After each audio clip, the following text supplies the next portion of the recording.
FORA.tv. The world is thinking. Let's just sort of begin at the beginning with at least the question that historically has been the most controversial question here, and that is, to what degree are human beings contributing to global warming? Why don't we start with you, Mr. Gingrich?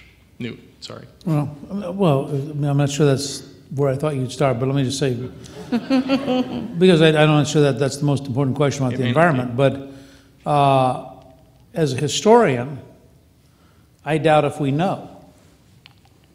It is probable that carbon is a risk, and I argue in contract with the Earth that because I'm a conservative in the traditional sense, which means avoiding stupid risks, I think we should lower the carbon impact on the planet, because the truth is we don't know for sure. But I, in fact, don't know to what extent the human race contributes to climate change. And let me just make this observation for all of you. The sun is overwhelmingly the dominant contributor to climate. Every 75,000 years in the Triassic, which is the first part of the age of the dinosaurs, we had fundamental changes in how the Earth operated, because it would shift where its magnetic pole was, and it would shift the amount of radiation it was getting. We've had a very long period of sunspots having an enormous impact on climate. 11,000 years ago, the entire process of the Gulf Stream stopped. In one morning, there was no Gulf Stream.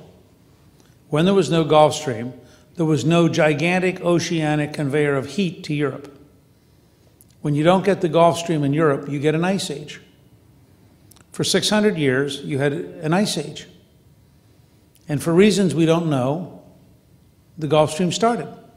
Now, it had been there before, and it came after. The ice age receded. The truth is, nobody knows this stuff. And I'm always dubious when scientists behave as politicians. When you see 11,000 scientists sign something, you know it's not science, it's politics. Because science is one person telling the truth and defending it with facts. But science is not 11,000 people signing a petition.